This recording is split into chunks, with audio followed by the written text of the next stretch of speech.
Hello, this is advocate Himanshu and welcome to all of you. Court marriage करने के लिए complete procedure क्या है? अगर आप कोर्ट मैरिज करने के बारे में अगर कोई भी कपल सोचता है तो सबसे पहले उसके दिमाग में आता है कि इसके लिए प्रोसीजर क्या होगा, क्या प्रोसीजर हमको फॉलो करना चाहिए, क्या एज चाहिए, कितने डॉक्यूमेंट्स लगेंगे, विटनेस की कितने की ज़रूरत होगी। तो ये सारी इन्फॉर्मेशन आपको इस वीडियो में मिलेगी। साथ ही साथ इस वीडियो के अंदर आपको ये इन्फॉर्मेशन भी मिलेगी कि कोर्ट मैरिज अगर आप करना चाहते हैं तो किन किन चीज़ों का आप ध्यान रखना बहुत ज़रूरी है। अदरवाइज आपके पैसे भी बेकार जाएंगे और आप जो करेंगे उसका कोई फ़ायदा भी नहीं होगा। क्योंकि कोर्ट मैरिज करने के लिए और जो करना चाहता है उसके बाद उसके दिमाग में और ऐसा होना भी चाहिए कि कोर्ट मैरिज जो आप कर रहे हैं वो लीगल तरीके से हो, सही तरीके से हो। और कल को अगर आप कहीं पर आपको ज़रूरत पड़ती है उस सर्टिफिकेट को दिखाने की, चाहे आप उसे लड़की घर वाले अगर कंप्लेन करते हैं तो थाने में दिखाना हो, अगर आप उसको कहीं इमिग्रेशन पर्पज़ के लिए यूज़ करते हैं तो वहाँ पर दिखाना हो, या किसी भी गवर्नमेंट इंस्टीट्यूशन में लगाना हो, या XYZ आपको अपना स्पाउस शो करने के लिए अगर आप जो सर्टिफिकेट ले रहे हैं वो एक्चुअली वैलिड होना चाहिए। तो शुरू करते हैं वीडियो।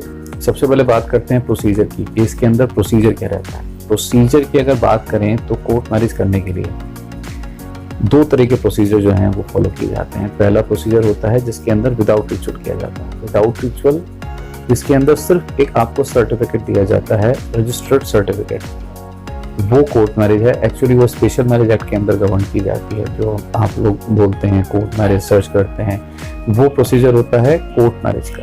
दूसरा तरीका जो होता है वो होता है सेम डे या 2 से 3 दिन के अंदर, अगर आप दिल्ली और NCR से करते हैं तो वो प्रोसीजर उसमें आता है। अब पहले वाले प्रोसीजर की बात करते हैं कि पहले वाले प्रोसीजर के अंदर किस तरह से किया जाता है। पहले वाला प्रोसीजर जो मैंने आपको बताया सिर्फ सर्टिफिकेशन होती है उसके अंदर।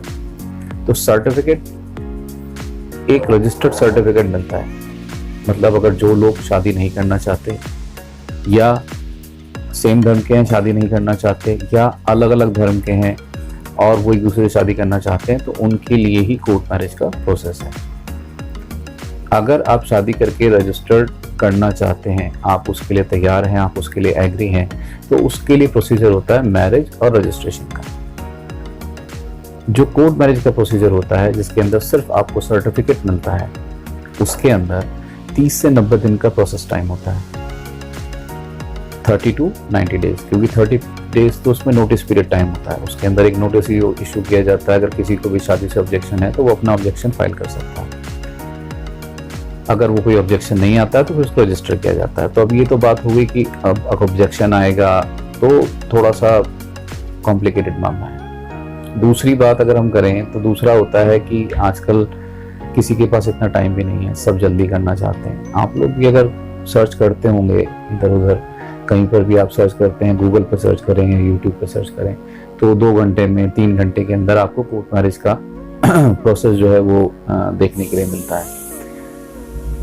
अब वो प्रोसेस क्या होता है? उसके अंदर एक रिचुअल किया जाता है। अगर दोनों सेम धर्म से बिलोंग करते हैं तो उसके अंदर एक रिचुअल किया जाता है। एक रिचुअल होता है, जैसे दोनों अगर हिंदू हैं तो उसके अंदर उनका आर्य समाज का मैरिज होगा। अगर दोनों मुस्लिम हैं तो उसके अंदर निकाह होगा और फिर उसका रजिस्ट्रेशन होता है, जिसके लिए अलग अलग जगह अलग अलग टाइम लिमिट और प्रोविजंस हो सकते हैं। दिल्ली और गाजियाबाद की अगर बात करें तो दिल्ली में 2 से 3 दिन का टाइम लगता है एटलीस्ट। और अगर आप दिल्ली NCR यानी कि गाजियाबाद से करना चाहते हैं तो वो सेम डे का प्रोसीजर है। आप 1 दिन के अंदर मैरिज और रजिस्ट्रेशन, अगर आप दोनों एक ही धर्म से बिलोंग करते हैं तो बिल्कुल कर सकते हैं। तो ये वो लीगल प्रोसीजर है जो मैंने आपको पहले बताया कि प्रोसीजर क्या होता है। अब बात करते हैं कि इसके अंदर एज की क्या जरूरत पड़ती है। लड़की की उम्र 18+ होनी चाहिए, लड़के की उम्र 21+ होनी चाहिए। ये एज जो है ऑल ओवर इंडिया हर जगह सेम ही है, एक ही तरह से रहती है। क्योंकि शादी करने की जो प्रेस्क्राइब्ड उम्र है एज पर लॉ, वो लड़की की 18+ और लड़के की 21+ ही है। इससे कम अगर कोई है तो वो कोर्ट मैरिज नहीं कर सकता। हाँ, इससे अगर ज़्यादा है तो कोई दिक्कत नहीं है, लेकिन एटलीस्ट उन्होंने अपनी उम्र जो है पूरी की हो। लड़की ने 18 कंप्लीट किया हो, लड़के ने 21 कंप्लीट किया हो, तो ये मैरिज इसके अंदर हो सकती है। दूसरी बात करते हैं कि डॉक्यूमेंट्स क्या क्या लगते हैं। डॉक्यूमेंट्स के लिए ID प्रूफ, एड्रेस प्रूफ और एज प्रूफ लगता है। आईडी प्रूफ के अंदर Aadhaar card, PAN card, driving licence, passport, ये सब चीज़ें लगती हैं। इसी में से ही एज प्रूफ में जैसे आपका बर्थ सर्टिफिकेट है, हाई स्कूल की मार्कशीट है, पासपोर्ट है, ड्राइविंग लाइसेंस है, ये आपका एज प्रूफ के अंदर भी काउंट किए जाते हैं, एज प्रूफ में भी काम आते हैं। तो ये आपकी है डॉक्यूमेंटेशन। अब इसके अंदर सर्टेन ऐसा नहीं होता कि इसके साथ यही डॉक्यूमेंट चाहिए। आपके पास आधार कार्ड के साथ मार्कशीट है तो भी चल जाएगा। आपके पास अगर पासपोर्ट है तो पासपोर्ट तो सारे डॉक्यूमेंट वेरीफाई करने के बाद बनाया जाता है। अगर आपके पास पासपोर्ट है तो वो पासपोर्ट भी चलेगा, वो एज प्रूफ में भी चलेगा और आईडी में भी चलेगा। आधार कार्ड और वोटर कार्ड ये भी आईडी प्रूफ में चलते हैं। आधार कार्ड पे एड्रेस होता है, वो एड्रेस प्रूफ में भी लिया जा सकता है। वोटर आईडी कार्ड जो है वो भी आईडी और एड्रेस प्रूफ में लिया जा सकता है। तो ये हो गई डॉक्यूमेंट की बात। अब बात करते हैं कि इसमें टाइम कितना लगता है। जैसे मैंने आपको बताया कि अगर आप विदाउट रिचुअल वाली करते हैं तो उसके अंदर आपको 30 से 90 दिन का प्रोसेस टाइम होता है। और अगर आप ये सेम डे वाली करते हैं जिसके अंदर मैरिज और रजिस्ट्रेशन अगर दोनों एक धर्म के हैं तो ये दिल्ली के अंदर 2 से 3 दिन 4 दिन का टाइम लगता है। और अगर आप दिल्ली एनसीआर से, गाजियाबाद से करना चाहते हैं तो ये सेम डे का प्रोसेस है। एक ही दिन के अंदर आप 3 घंटे के अंदर ये मैरिज कर सकते हैं। अब बात ये आती है जो मैंने आपको बताया कि कोर्ट मैरिज अगर करना चाहते हैं तो किस किस चीज़ों का ध्यान रखें। एक्चुअल बात ये है कि जो लोग बाहर से आते हैं या कोई भी यहाँ के अगर रहने वाले दिल्ली और एनसीआर के भी हों तो नॉर्मली उनको प्रोसीजर का पता नहीं होता। तो इसलिए कि कल आप उस चक्कर में ना फंसें और आपके साथ कोई प्रॉब्लम ना हो जाए, उसीलिए बताया जा रहा है। कोर्ट मैरिज करने के लिए सेम डे अगर कोई नहीं करा पाता तो बुला लेते हैं। जैसा कि क्लाइंट्स हमें बताते हैं, उनके साथ ऐसा होता भी है, उन्होंने हमें दिखाया भी कि कई बार तो क्या किया जाता है कि आर्य समाज के लिए बुलाया आपको कोर्ट मैरिज के लिए, यही सेम डे वाली के लिए, इसके लिए बुला के और फिर उसके बाद एक नोटरी पेपर पे मैरिज एग्रीमेंट बना के दे दिया। एक आर्य समाज कराया और एक नोटरी पेपर पे एग्रीमेंट बना के दे दिया। कई जगह तो ऐसा भी देखने में आता है कि सिर्फ नोटरी पेपर पे ही एक मैरिज एग्रीमेंट बना के दे दिया।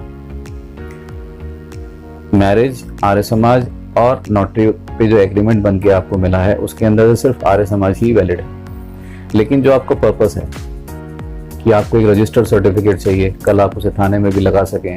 कपल्स हैं, अगर वो शादी कर रहे हैं तो बिना घर वालों की मर्जी की कर रहे हैं, कल को कोई उस पर ऑब्जेक्शन ना हो, तो उसके लिए एक आपको रजिस्टर्ड सर्टिफिकेट चाहिए होता है। अगर आप कोर्ट में प्रोटेक्शन के लिए भी जाते हैं तो वहाँ पर जाने के बाद भी अगर आपके पास सिर्फ आर्य समाज है तो उसके अंदर कोर्ट ये इंस्ट्रक्शंस दे देते हैं कि आप पहले इसको रजिस्टर कराइए। कई जगह पर ऐसा भी होता है। तो आर्य समाज और उसके बाद रजिस्ट्रेशन या निकाह और उसके बाद रजिस्टर कर रहे हैं तो इस बात का ध्यान रखें कि जो रजिस्टर्ड सर्टिफिकेट है अगर आप दिल्ली और गाजियाबाद से करते हैं तो वो ऑनलाइन शो होता है, तो वो ऑनलाइन शो जरूर होना चाहिए। अगर कोई नोटरी पे करा के दे रहा है तो वो ऑनलाइन शो नहीं होगा। दूसरी बात, आप सेम डे अगर करना चाहते हैं तो गाजियाबाद का प्रोसेस है, आप दिल्ली एनसीआर से यानी कि गाजियाबाद से सेम डे कर सकते हैं। उसके अंदर जो सर्टिफिकेट आपको मिलेगा उसे आप ऑनलाइन भी चेक कर सकते हैं। कई जगह पर ऐसा देखा जाता है कि मैरिज करने के लिए बुलाया और मैरिज कराने के बाद आर्य समाज की कोर्ट में ले जाके एक प्रोटेक्शन का पेपर दे दिया, उनको वहां से जो है प्रोटेक्शन के लिए अप्लाई कर दिया। वो तो बिना आर्य समाज के भी प्रोटेक्शन मिल सकती है। अगर कोई इंडिविजुअल फाइल करता है तो उसके लिए आर्य समाज की भी जरूरत नहीं होती। वो दे दिया और उसे देने के बाद हालांकि कोर्ट उसके अंदर रजिस्टर कराने के लिए भी मांग सकती है कि आप इसको रजिस्टर करा के लाइए, या एक सर्टेन टाइम पीरियड भी दे सकती है कि आप इसको इतने टाइम के अंदर रजिस्टर करा के फिर हमारे पास आएँ, ये भी कर सकती है। अगर प्रॉपर तरीके से नहीं होगा तो आपकी फैमिली वालों को भी पार्टी के तौर पे वहां पर प्रोटेक्शन देने से पहले, इंटरिम प्रोटेक्शन तो दे ही देंगे, इंटरिम प्रोटेक्शन देने के बाद आपकी जो फैमिली है उनको भी कोर्ट में बुलाया जा सकता है। लेकिन कहने का मतलब ये है कि जो कंप्लीट प्रोसीजर होता है कि जिसको करने के बाद आपको मैरिज को लेके कुछ करने की जरूरत नहीं, वो होता है रजिस्टर्ड सर्टिफिकेट। चाहे तो आप विदाउट रिचुअल वाली करें लेकिन उसमें 30 से 90 दिन के अंदर आपको वो सर्टिफिकेट मिलेगा। और अगर आप मैरिज करके उसका रजिस्ट्रेशन करते हैं तो जैसा मैंने बताया उस प्रोसीजर से चलता है। तो ये पूरा प्रोसीजर था जिसके अंदर आप किस तरीके से अपनी मैरिज को एक वैलिड तरीके से कर सकते हैं, क्योंकि मैरिज करना ही काफ़ी कुछ नहीं होता, सही तरीके से मैरिज करना भी जरूरी है। जल्दी के चक्कर में, पैसे बचाने के चक्कर में कई लोग इस तरह के काम करते हैं कि नौटरी पे शादी कर ली। अब उस नौटरी की शादी जो है उसका कहीं पे कोई लेना देना नहीं है, आप उसे कहीं दिखाते हैं तो उसकी कोई वैल्यू नहीं है। तो इन सब चीज़ों से बचें। दूसरा ये कि अपनी इन्फॉर्मेशन जो आप दे रहे हैं वो इन्फॉर्मेशन बिल्कुल ठीक दें, कोई भी इन्फॉर्मेशन छुपाएं नहीं।